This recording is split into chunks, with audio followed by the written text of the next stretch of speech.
Hello friends. आज हम लोग प्री बीएड के लिए शिक्षण अभिरुचि और शिक्षण अभिवृत्ति इससे हम लोग कुछ एमसीक्यू करेंगे। तो चलिए अपना सेशन स्टार्ट करते हैं। एक चीज आप लोग यहाँ नोट कर लेना, टोटल 15 क्वेश्चन होने वाले हैं। आप लोग एक पेन और कॉपी लेकर बैठ जाओ और 1 से लेकर 15 तक की इस प्रकार संख्या लिख लो, 1 2 3 4 5 करते हुए 15 तक। और जो भी क्वेश्चंस आपके सामने आएंगे, अगर आपको लगता है उसका ऑप्शन ए है तो आप ऑप्शन ए लिखिए, अगर लगता है ऑप्शन बी है तो ऑप्शन बी लिखिए, और ऐसे करते करते आप पहुंचिए क्वेश्चन नंबर 15 तक और चेक करिए कितने क्वेश्चन आपके गलत हुए, क्योंकि जैसे ही एमसीक्यू खत्म होगा मैं आपको इसके उत्तर भी बताते चलूंगा। अगर आपका आंसर करेक्ट हुआ तो टिक मार्क करेक्ट करिए, अदरवाइज गलत हो गया तो क्रॉस का साइन लगाइए, और वीडियो के एंड में कमेंट करके बताना आपके कितने मार्क्स आ रहे हैं। ये पहला क्वेश्चन है, बहुत ही सिंपल आज का टेस्ट होने वाला है। 15 क्वेश्चंस हैं, कोशिश करिए कि आपका 13 प्लस मार्क्स आए, और आना ही चाहिए। आज का लेवल बहुत लो है, इजी लेवल वाला क्वेश्चन है, बहुत सरल सरल क्वेश्चन है। फर्स्ट क्वेश्चन आपके सामने है, चलिए इसका आंसर अब आप लोग अपनी नोटबुक में कर लीजिए। क्वेश्चन है, शिक्षक छात्रों के नैतिक मूल्यों को विकसित कर सकते हैं क्योंकि नैतिक मूल्य जो मॉरल ड्यूटीज होती हैं स्टूडेंट के, उसको डेवलप्ड कर सकते हैं। ये क्वेश्चन हिंदी में है, इसका बिल्कुल मैं ट्रांसलेशन इंग्लिश में करते चलूंगा। ऑप्शंस हैं, शिक्षक में विद्यार्थियों को प्रेरित करने की क्षमता होती है। शिक्षक एक अच्छा मोटिवेटर होता है, स्टूडेंट को मोटिवेट करता है। ऑप्शन बी बोल रहा है, शिक्षक विद्यार्थियों के लिए आदर्श है, आइडियल है। विद्यार्थियों में शिक्षक के प्रति भय होता है, जो स्टूडेंट्स होते हैं वो टीचर से डरते हैं। विद्यार्थी शिक्षक के प्रत्येक निर्देश का पालन करते हैं, मतलब स्टूडेंट्स जो होते हैं ओबीडिएंट होते हैं। अब आपको इसमें से जो बेस्ट ऑप्शन लग रहा है वो आपका आंसर हो जाएगा। हो सकता है एक से ज्यादा आंसर करेक्ट हो, लेकिन उनमें से जो सबसे बढ़िया हो वो आंसर आपको लेना है। बेसिकली ये एप्टीट्यूड सॉल्व करते समय आपको पॉजिटिव आंसर्स लेना है, जो इन चारों में सबसे ज्यादा बेस्ट हो और पॉजिटिव हो। चलिए देखिए, पहला है, शिक्षक विद्यार्थियों को प्रेरित करने में मदद करता है, एकदम सही आंसर है। शिक्षक विद्यार्थियों के लिए आदर्श है, ये भी सही है। विद्यार्थियों में शिक्षक के प्रति भय होता है, ये थोड़ा नेगेटिव लग रहा है तो ये आंसर काट देना, ये ऑप्शन नहीं हो सकता, मतलब ये ऑप्शन गलत है। विद्यार्थी शिक्षक के प्रत्येक निर्देश का पालन करते हैं, ये भी ऑलमोस्ट सही है। अब इन तीनों में बेस्ट है। क्वेश्चन में पूछा जा रहा है कि नैतिक मूल्य को विकसित करेगा, जो शिक्षक है छात्रों के नैतिक मूल्य को विकसित कर सकते हैं क्योंकि नैतिक मतलब जो मॉरल होते हैं बच्चों में, जो मॉरल वैल्यूज है, नैतिक जो मूल्य है उसको विकसित कर सकते हैं, क्योंकि शिक्षक को वो क्या करेंगे, जो स्टूडेंट्स को वो क्या करेंगे, लगातार मोटिवेट करेंगे। ये आंसर सबसे बेस्ट है। मॉरल ड्यूटीज या नैतिक मूल्य का अर्थ क्या होता है? अच्छे काम करवाना, आप गलत काम ना करो, अच्छे काम करो, बड़ों की इज्जत करो, आदर करो, ये सब अच्छे काम है, और ये बच्चों को मोटिवेट एक टीचर ही कर सकता है। Okay, so option A is correct answer. किसको भी डाउट हो तो कमेंट करना और अपने मार्क लिख लो, अगर सही है तो सही करो, गलत है तो गलत करो।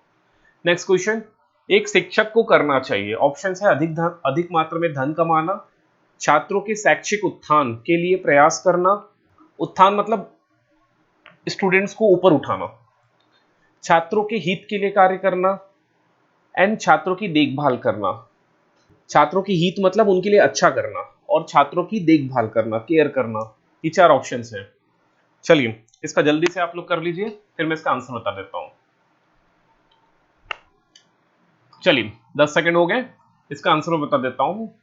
देखिए ऑप्शन ए तो हो नहीं सकता, अधिक मात्रा में धन कमाना, टीचिंग का ये एम ही नहीं है अधिक मात्रा में धन कमाना।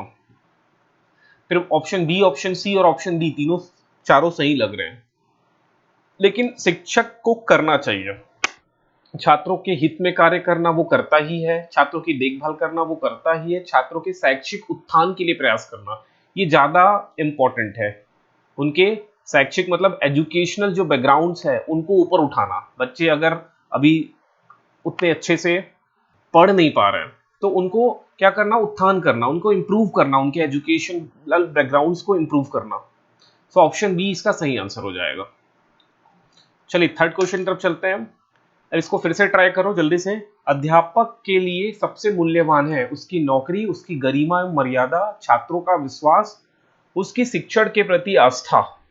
ये कुछ ऑप्शंस हैं। चलिए इसका जल्दी से कर लो, 10 सेकंड्स आपको समय मिल रहा है, जल्दी से करिए इसका आंसर। अपने नोटबुक में टिक कर लो। ऑप्शन ए लग रहा है तीसरा, अगर आपको लग रहा है ऑप्शन ए तो ऑप्शन ए लिखिए, बी लग रहा है तो बी लिखिए, सी तो डी, जो भी लग रहा है उसका आंसर लिख लो आप। चलिए, उसकी नौकरी डिलीट कर देना, पॉजिटिविटी नहीं आ रहा है इससे। उसकी गरिमा मर्यादा हो सकता है, छात्रों का विश्वास भी हो सकता है, उसकी शिक्षण के प्रति आस्था ये भी हो सकता है। अब इन तीनों में सबसे बेस्ट क्या होगा? क्वेश्चन एक बार फिर से पढ़ो। अध्यापक के लिए सबसे मूल्यवान क्या होगा? कि उसके स्टूडेंट्स उस पर क्या करते हैं? विश्वास करते हैं। मैं इस पर एक एग्जांपल लेता हूं। कोई टीचर है, ध्यान से समझना, कोई टीचर है, जैसे कोई ट्यूशन ही है, कोई ट्यूशन क्लास है। अब मार्केट में 50 ट्यूशन क्लास है, ए बी सी डी ई। अब सारे टीचर की गरिमा और मर्यादा होगी ये 50 ट्यूटर्स की, जो टीचर्स हैं उसकी शिक्षण के प्रति आस्था डेफिनेटली 50 की 50 की होगी। लेकिन जो छात्र कोई छात्र बी को पर विश्वास करता है, कोई छात्र डी पर विश्वास करता है कि वो टीचर उसको मैथ्स में या साइंस में अच्छे मार्क्स दिलवा देगा, कोई टीचर एक पर विश्वास करता है, तो वही छात्रों का विश्वास ज्यादा इंपॉर्टेंट है। क्योंकि जो टीचर है उसकी गरिमा और मर्यादा डेफिनेटली होगी। जो टीचर है वो अपने सब्जेक्ट्स के प्रति या शिक्षण के प्रति आस्था जरूर समर्पित करके बैठे होंगे। लेकिन जो इंपॉर्टेंट है वो सी है। ठीक, तो ये छात्रों के लिए विश्वास, छात्रों का जो विश्वास है, ट्रस्ट है, वो ज्यादा इंपॉर्टेंट है अध्यापक के लिए। ठीक है, और ये अध्यापक के लिए सबसे मूल्यवान है। अगर ऑल ऑफ द एबो होता, मान लो ये ऑप्शन ए की जगह होता ऑल ऑफ द अबव, तो उस केस में ये ऑप्शन करेक्ट हो जाता, ऑल ऑफ द अबव मतलब उपरोक्त में सभी। चलिए नेक्स्ट प्रश्न की ओर चले। क्वेश्चन नंबर 4 है, शिक्षण की समस्याओं को हल करने का दायित्व किसका है? ये क्वेश्चन है। जो भी एजुकेशनल प्रॉब्लम है उसको सॉल्यूशन निकालने का जो काम है वो किसका है? ऑप्शन है प्रधानाचार्य, प्रिंसिपल का, टीचर्स का, गवर्नमेंट का, शिक्षाविदों का, जो एजुकेशनलिस्ट होते हैं ना उनका। तो किसका है ये काम? जल्दी से अपना आंसर मार्क कर लो, फिर मैं बता रहा हूं। अब ध्यान समझना, शिक्षण जो एजुकेशन की प्रॉब्लम्स हैं वो कौन समझेगा? जो एजुकेशन से जुड़ा हुआ है डायरेक्टली, जो प्रिंसिपल होते हैं और जो शिक्षाविद है, इन लोग एजुकेशन से डायरेक्टली नहीं जुड़े हैं। जो डायरेक्टली जुड़ा है वो टीचर है। टीचर पढ़ाता है तो उसको पता है क्या क्या समस्या आ रही है। जैसे अगर कोई साइंस का टीचर है, आज से 50 साल 30 साल पहले कोई साइंस का टीचर है, उसको समझ में आया कि मैं थ्योरी तो पढ़ा रहा हूँ लेकिन प्रैक्टिकल्स के बारे में कोई दिक्कत हो रही, बच्चों को समझ में आ नहीं रहा है, कोई प्रैक्टिकल करने के लिए कोई ना ही ऑपरेटर्स है ना ही लैब है। तब टीचर ने रिकमेंड किया ऊपर, मतलब हो सकता है वो प्रिंसिपल को रिकमेंड करेगा या प्रिंसिपल को बोलेगा, अपना प्रॉब्लम बताएगा कि हमें एक लैब की जरूरत है। तो ये प्रिंसिपल फिर ये प्रॉब्लम शिक्षाविदों को बताएगा, फिर शिक्षाविद इसमें रिसर्च करके क्या करते हैं, इस प्रॉब्लम का सोल्यूशन निकालते हैं। और अगर लैब का प्रॉब्लम चल रहा था, लैब उनको चाहिए, तो उनके लिए एक लैब बना देंगे। तो ये शिक्षण समस्याओं का हल करने का दायित्व किसका है? तो बेसिकली ये जो प्रॉब्लम है इसका सॉल्यूशन एक टीचर ही कर सकता है। ठीक है, अगर टीचर को लैब की जरूरत ही नहीं है तो ना प्रधानाचार्य ना ही शिक्षाविद कोई लैब लाएगा ही नहीं। मतलब एजुकेशन में लैब, जो प्रैक्टिकल्स लैब होते हैं, वो ऐड ही नहीं होगा जब तक टीचर डिमांड नहीं करेगा, क्योंकि टीचर डायरेक्टली कनेक्टेड है एजुकेशन से। नेक्स्ट क्वेश्चन है, शिक्षक की योग्यता एवं आचरण का सबसे अच्छा मूल्यांकन करते हैं। ये क्वेश्चन रिपीट हुआ है, मतलब ये क्वेश्चन लास्ट ईयर या सेकेंड लास्ट ईयर एग्जाम्स में आया हुआ है टीचिंग एप्टीट्यूड में। चलिए इसका आंसर जल्दी से कर लीजिए। उनके प्रधानाचार्य, उनके शिष्य, समाज के सम्राट लोग या विशेषज्ञ। शिक्षण की योग्यता और आचरण का सबसे अच्छा मूल्यांकन कौन करेंगे? अपना आंसर मार्क कर लो, ऑप्शन आपके सामने है। चलिए मैं इसका आंसर बताता हूं। देखिए, टीचर जब क्लास में पढ़ा रहा है तो डायरेक्टली कौन से जो है जो उससे शिक्षा प्राप्त कर रहे हैं, तो उनके स्टूडेंट्स, ये जो स्टूडेंट्स बैठे हुए हैं वो ही तो शिक्षा प्राप्त कर रहे हैं। अब टीचर कैसा है, उसका आचरण कैसा है, वो क्या काबिल है पढ़ाने के लिए, ये कौन बताएगा? स्टूडेंट्स ही तो बताएंगे। तो उनके जो शिष्य हैं वही सबसे अच्छा टीचर का मूल्यांकन करेंगे, जिसको फीडबैक बोलते हैं। जब हम लोग कहीं पढ़ाने जाते थे तो हमारे स्टूडेंट्स को फीडबैक फॉर्म मिलता था कि हमने कैसे पढ़ाया। ओके, सो फीडबैक फॉर्म स्टूडेंट्स ही फिलअप करते हैं टीचर्स के लिए, तो उनके शिष्य हो जाएंगे। चलिए अगला क्वेश्चन है, पाठ्यक्रम का निर्माण, जो सिलेबस होता है, पाठ्यक्रम का जो निर्माण है, पाठ्यक्रम को करिकुलम बोलते हैं, ये भी याद रखना।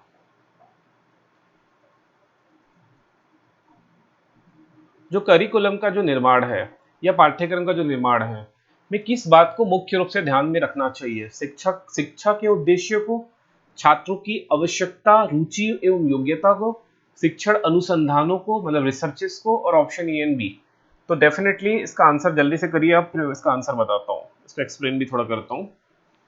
जो पाठ्यक्रम है या करिकुलम है, सो करिकुलम बनाने में सबसे इंपॉर्टेंट क्या है यहाँ पर? Option A B C D. चलिए जल्दी जल्दी से करिए, आप लोग जल्दी कर लीजिए। शिक्षा के उद्देश्यों को, छात्रों की आवश्यकताओं, रुचि एवं योग्यता, शिक्षण अनुसंधानों, और ऑप्शन ए एंड बी। चलिए इसका आंसर देखिए। जब भी कोई पाठ्यक्रम को बना रहा है, कोई शिक्षाविद पाठ्यक्रम को बना रहा है, तो वो देखिएगा कि इसका जरूरत है क्या, हमारे सिलेबस में इसका जरूरत है तो ही मैं उसको सिलेबस में डालूं, अदरवाइज को हटा दूं। जैसे मुझे याद है, हम लोग अपने टाइम में हमारे क्लास 9th या 10th में या 8th में फोटो का कैमरा जो होता है ना, उसका प्रिंसिपल हम पढ़ते थे।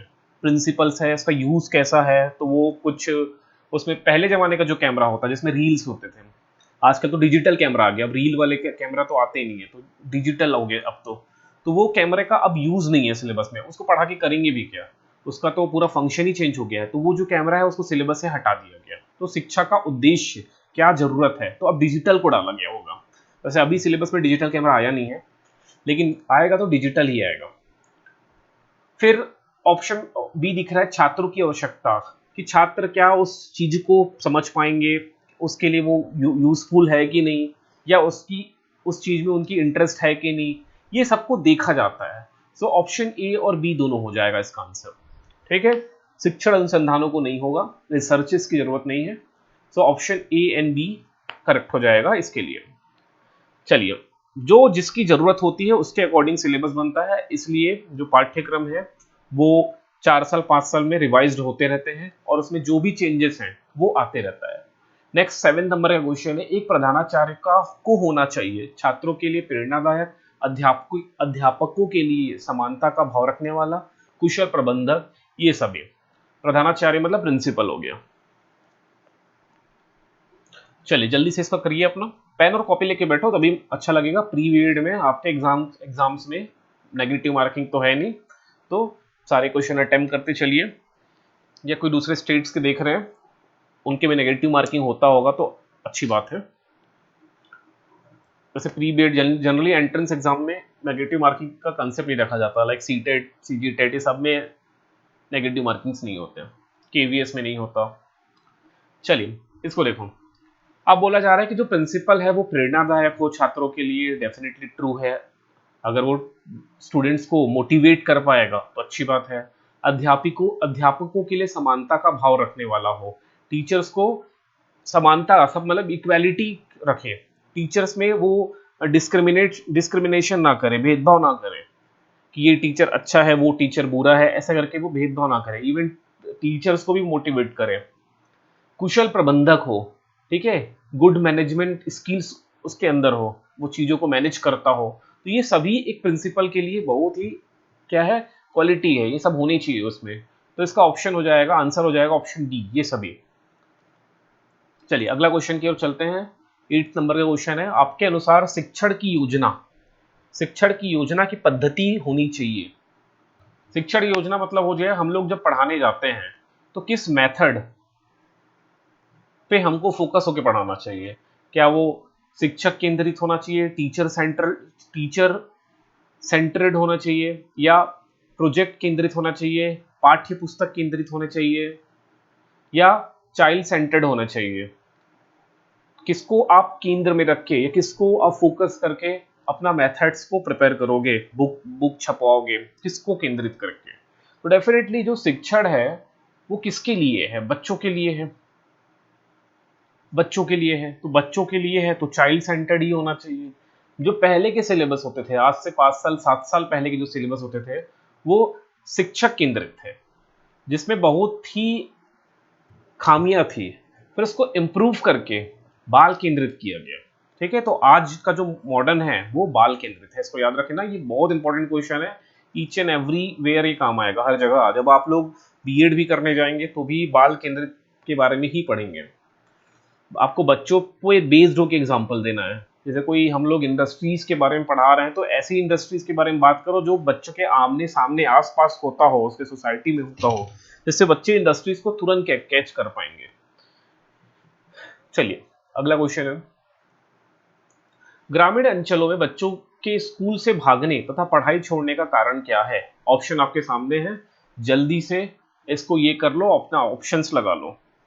बहुत इजी क्वेश्चंस हैं आज के, हम धीरे से इसको इंप्रूव करेंगे और अपना आंसर फाइनल लास्ट में मुझे कमेंट करके बताना कि आपके कितने क्वेश्चन सही हो रहे हैं। देखो बीएड में बहुत कंपटीशन है, बीएड में सीट मिलना बड़ा मुश्किल है, इस चीज को भी याद रखे रहना, अच्छे से पढ़ते रहो तो ही सीट मिलेगा। चलिए इसका आंसर पढ़ लेते हैं कि गांव के बच्चे स्कूल क्यों छोड़ के भाग जाते हैं, पढ़ाई क्यों छोड़ लेते हैं। पहला ऑप्शन है नीरस, स्कूल का नीरस वातावरण। नीरस का मतलब होता है डल एनवायरनमेंट, मतलब कुछ भी रस नहीं है, जिंदगी एकदम सूना है, टीचर है वो पढ़ाता है कभी नहीं पढ़ाते हैं, और कोई लैब नहीं है, कोई एक्टिविटी नहीं है क्लास में, तो उनको मजा नहीं आ रहा है स्टूडेंट्स को। ऑप्शन बी है छात्रों की बाल श्रमिक बनने की लालसा। ऑप्शन सी है छात्रों का अध्यापक से डरना। ये भी सही हो सकता है, छात्र जनरली कुछ स्टूडेंट्स होते हैं वो छात्र अध्यापक से डरते हैं, तो ये तो शहरों में भी होता है, ऐसा नहीं कि सिटीज में नहीं होता, यहाँ स्पेसिफाई ग्रामीण अंचल में लिखा गया है। और ये सभी ऑप्शन भी नहीं हो सकता, छात्रों की कोई बाल श्रमिक बनने की लालसा नहीं रखता, सब बड़ा बनने की ही सोचते हैं, चाहे वो छोटा बच्चा भी हो, चाहे वो क्लास 2 का बच्चा हो, कोई नहीं सोचेगा कि मैं मजदूर बनूं, सब यही सोचते हैं कि कुछ बड़ा करें, इंजीनियर बने, डॉक्टर बने, लाइक दैट, कुछ ऐसा सोचते हैं। तो ऑप्शन बी जब कट गया तो डेफिनेटली ऑप्शन डी नहीं हो सकता, जब ऑप्शन बी नहीं है तो ऑप्शन डी नहीं हो सकता। अब दो है, स्कूल का नीरस वातावरण, डल एनवायरनमेंट, और छात्रों का अध्यापक से डरना। तो इन दोनों में सबसे बढ़िया लग रहा है ऑप्शन ए, क्योंकि स्कूल, गांव के स्कूल एकदम वीराने जगह पे होते हैं, कुछ फैसिलिटीज नहीं होती, तो इस वजह से बच्चे स्कूल जाना पसंद नहीं करते, क्योंकि टीचर बहुत मारते हैं, तो इस वजह से ये इसका सही आंसर हो जाएगा। चलिए अगला क्वेश्चन है, अध्यापक की कार्य क्षमता को बढ़ाया जा सकता है। ऑप्शन आपके सामने है, परीक्षा फल के अनुसार पदोन्नति देकर, मतलब उनको प्रमोट करके, कड़े स्कूल प्रशासन द्वारा, अध्यापक के कार्यों की सराहना करके, अच्छा वेतन देके। अध्यापक की कार्य क्षमता मतलब एफिशिएंसी ऑफ टीचर को हम कैसे इंक्रीज कर सकते हैं। तो ऑप्शंस आपके सामने हैं, जल्दी से अपना आंसर मार्क कर लो, फिर मैं इसका आंसर बताता हूं। चलिए इसका आंसर हो जाएगा, परीक्षाफल के अनुसार पदोन्नति देकर, ये अच्छा चीज नहीं है। कड़े स्कूल प्रशासन, ये भी अच्छा नहीं है। अध्यापक के कार्यों को सराहना करके, आप जो टीचर है उसके जो वर्क है उसको क्या करो, उसकी तारीफ करो, ठीक है, इस तरह से। और ऑप्शन डी जो है अच्छा वेतन देकर, ये भी अच्छा नहीं लग रहा है, नेगेटिव है। तो जो ऑप्शन सबसे बेस्ट है वो ऑप्शन सी है, आई थिंक आपने भी यही लगाया होगा। चलिए नेक्स्ट क्वेश्चन करते हैं, इसको देखो, भारत में शिक्षित बेरोजगारों का प्रमुख कारण है। ऑप्शन है सरकार की रोजगारी के लिए ठोस नीति का ना होना, शिक्षा का व्यापक प्रसार, उद्देश्यहीन शिक्षा, घटिया स्तर की शिक्षा। ऑप्शन आपके सामने, जल्दी से अपना आंसर मार्क कर लो, फिर मैं इसका आंसर बताता हूं।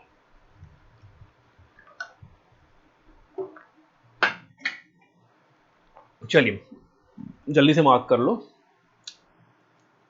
चलिए इसका आंसर बताता हूं। सरकार की रोजगारी के लिए ठोस नीति का न होना, सही का ऑप्शन है। शिक्षा का व्यापक प्रसार करने से बेरोजगारी थोड़ी बढ़ेगी, मतलब हम एजुकेशन को एक्सपेंड कर रहे हैं तो उससे बेरोजगारी थोड़ी बढ़ेगा। उद्देश्यहीन शिक्षा, बिना उद्देश्य की शिक्षा दी जा रही है, कुछ भी सिलेबस है, कुछ भी पाठ्यक्रम है, पढ़े जा रहे हैं भेड़ बकरी की तरह। फिर घटिया स्तर की शिक्षा, वैसे इसमें अब इंप्रूव हुआ है तो घटिया स्तर की शिक्षा आप तो नहीं कह सकते, 10 12 15 साल से लगातार इंप्रूव हो रहा है एजुकेशन में, तो ऑप्शन डी तो नहीं कह सकते। पहले थी घटिया स्तर की शिक्षा, अब 10 15 20 साल से अच्छे इंप्रूवमेंट हो रहे हैं एजुकेशन में, लगातार इंप्रूवमेंट है।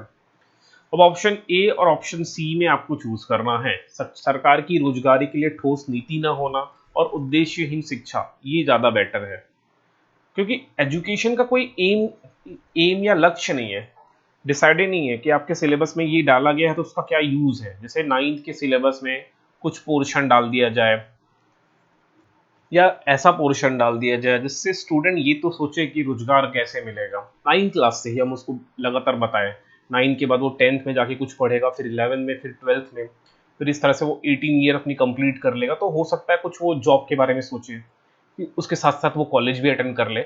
इस तरह से हमारे सिलेबस में ऐसा कोई डिज़ाइन नहीं है जिस 12th क्लास बच्चा कहीं जॉब करने के लिए काबिल नहीं है, क्योंकि सिलेबस में उसका ऐसा कुछ स्किल ही नहीं है ना, उसको कंप्यूटर के बारे में प्रॉपर नॉलेज है। कंप्यूटर क्या है जानता है, चलाना भी जानता है, जैसे मैं टैली नहीं जानता, माइक्रोसॉफ्ट यूज़ करना नहीं जानता, इवन फोटोशॉप नहीं जानता। इस तरह के कुछ सिलेबस में उसके था ही नहीं जिससे उसको जॉब मिल जाए। ठीक है, ना ही उसको कुछ मेडिकल के बारे में पता है, ना ही उसको किसी भी फील्ड में जाने के, बैंकिंग के बारे में नहीं पता। तो एलिमेंट्री हमारा जो एजुकेशन है वो एकदम एमलेस है। तो इसका सही आंसर हो जाएगा option number C. Next question है, किस प्रकार का कक्षा नेतृत्व सबसे उत्तम माना गया है? कक्षा में नेतृत्व बोला गया है। ऑप्शन है प्रभुत्ववादी, सभी का मिला जुला रूप, लोकतांत्रिक एंड प्रयोजनावादी। चलिए अपना आंसर मार्क कर लो, फिर मैं इसका आंसर बताता हूं।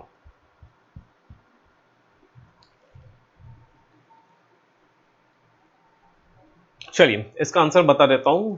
कक्षा नेतृत्व, तो कक्षा में जो नेतृत्व है ना, हमेशा जब भी नेतृत्व की बात आएगी, चाहे वो एजुकेशन से हो, चाहे वो पॉलिटिकल से हो, कहीं से भी हो, तो आपको हमेशा आंसर लोकतांत्रिक लेना है, डेमोक्रेटिक। ठीक है, लोगों का तंत्र। तो ये हो जाएगा नेतृत्व के लिए सबसे अच्छा है जो है लोकतांत्रिक। अगला देखिए, अभिभावक मुलाकात दिवस, जिसको हम लोग पेरेंट टीचर मीटिंग जिसको बोलते हैं, की सबसे अधिक आवश्यकता पड़ती है प्राइमरी कक्षा में, माध्यमिक कक्षा में, सेकेंडरी में या कॉलेजों में?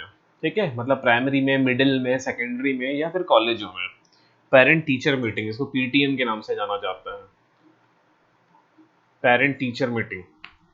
जल्दी से अपना आंसर मार्क कर लो, फिर मैं इसका आंसर बता दे रहा हूँ। 10 सेकंड आपको दे देता हूँ, जल्दी से सोच लो कि पेरेंट टीचर मीटिंग की आवश्यकता सबसे ज्यादा कहाँ पड़ती है। वैसे तो प्राइमरी में भी होता है, मिडिल में भी होता है, सेकेंडरी में भी होता है, कुछ कुछ कॉलेजेस में भी होता होगा शायद, लेकिन स्कूल्स में तो तीनों में होते हैं। लेकिन सबसे ज्यादा कहाँ इसकी आवश्यकता पड़ती है? तो चलिए इसका आंसर बता दे रहा हूँ। इसको सबसे ज्यादा आवश्यकता होगी छोटे बच्चों को पढ़ाते समय, क्योंकि छोटे बच्चे का जो एनवायरनमेंट है वो मोस्टली अपने पेरेंट के साथ गुजरा हुआ है। अब टीचर उसको पढ़ाने जा रहा है, तो टीचर को एटलीस्ट ये पता होना चाहिए कि बच्चे की जो प्रवृत्ति है वो कैसा है, नेचर कैसा है, किस चीजों में उसका ज्यादा रुचि है। तो इसलिए हर वीकली या हर 15 डेज में एक बार पीटीएम का आयोजन किया जाता है प्राइमरी क्लासेस में, और यही इसकी सबसे ज्यादा जरूरत पड़ेगी, प्राइमरी मतलब पहली से 5वीं तक के बच्चों में। ठीक, चलिए 14 क्वेश्चन है, ग्रामीण क्षेत्रों के उत्थान का लक्ष्य होना चाहिए। ग्रामीण क्षेत्रों में उत्थान मतलब जो रूरल एरियाज हैं वहां को ऊपर उठाने के लिए हमको क्या करना चाहिए? प्राइमरी एवं प्रौढ़ शिक्षा का प्रसार करना चाहिए, नगरीय सुख सुविधाओं का विस्तार करना चाहिए, वहां पर भी नगर नगर टाइप की जो सुख सुविधा है वो गांव में दिया जाए, ऐसा कुछ करें, उच्च शिक्षा का प्रसार करना चाहिए, ये सभी। चलिए ध्यान से जल्दी से इसका आंसर सोचिए, और हमको ग्रामीण क्षेत्र के उत्थान का लक्ष्य होना चाहिए।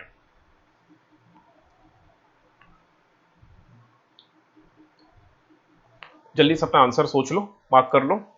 चलिए मैं बताता हूँ, अभी तक नहीं सोचे तो वीडियो पॉज कर लो, फिर उसके बाद देख लो। चलिए देखिए, जब भी हम ग्रामीण क्षेत्र में उत्थान के बारे में बात करेंगे तो सबसे जो इंपॉर्टेंट बात होती है वो है एजुकेशन। इसलिए यहाँ पर एजुकेशन का जिक्र नहीं किया गया है, क्योंकि एजुकेशन जो है वो छुपा हुआ है।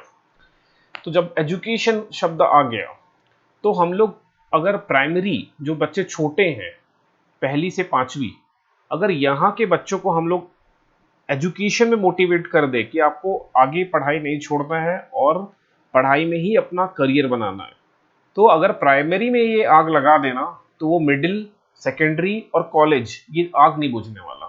तो प्राइमरी में सबसे ज़्यादा जोर लगाना है। अगर एक बार बच्चे का ध्यान प्राइमरी क्लास में भटक गया कि मुझे एजुकेशन करना ही नहीं है, पढ़ाई लिखाई करना ही नहीं है, एजुकेशन लेना ही नहीं है, तो फिर वो सेकेंडरी तो पहुंचेगा ही नहीं, और सेकेंडरी नहीं पहुंचा तो आगे उसकी लाइफ बर्बाद हो गई। और सबसे दूसरे बात है प्रौढ़ शिक्षा।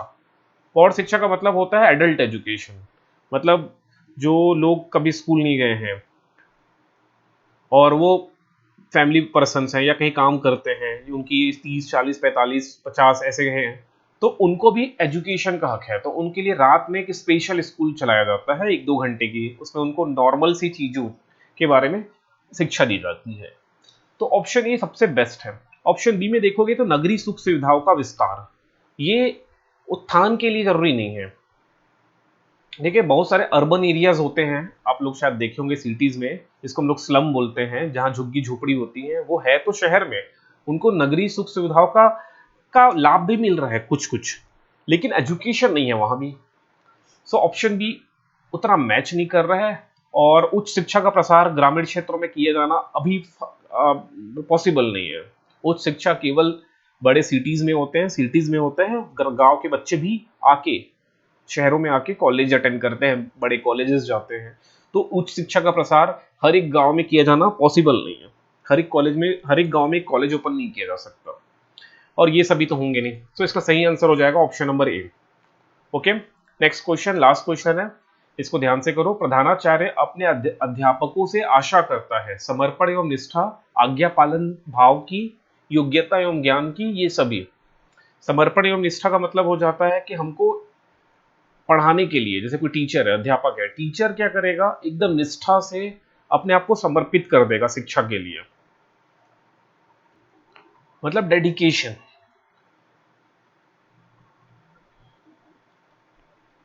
फिर ऑप्शन बी बोल रहा है आज्ञा पालन का भाव, कि जो टीचर है वो एकदम आज्ञा चीज, जो प्रिंसिपल जो बोले उसको चीज को करे। अगर प्रिंसिपल बोल रहा है ये काम करो तो पहले वो काम करे, तो आज्ञा पालन।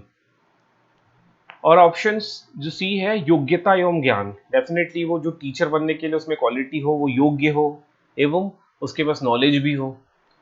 चलिए अपना आंसर मार्क कर लो। चलिए मैं इसका आंसर बता देता हूं आपको। ऑप्शन ए होना चाहिए, एक टीचर में डेडिकेशन होना चाहिए, आज्ञा पालन का भाव भी होना चाहिए, योग्यता एवं ज्ञान भी होनी चाहिए, मतलब ये सभी इसका सही आंसर हो जाएगा। तो ये टोटल 15 क्वेश्चन हम लोग आज किए हैं। अब जिनको जो भी डाउट है वो कमेंट में छोड़ना, और अपने मार्क्स मुझे फाइनली बताओ कितने आ रहे हैं 15 में। कोई नेगेटिव मार्किंग है नहीं, जल्दी से कमेंट करके बताओ। अगर आप लोग सपोर्ट करते हो तो बहुत जल्द रीजनिंग और ये जो टीचिंग एप्टीट्यूड चल रही है इसकी क्लास भी कंटिन्यू रहेगी। आपको अच्छा लग रहा है तो जरूर लाइक करना, कमेंट करना, जो भी सजेशंस है वो छोड़ देना। चलिए फिर नेक्स्ट वीडियो में मिलते हैं।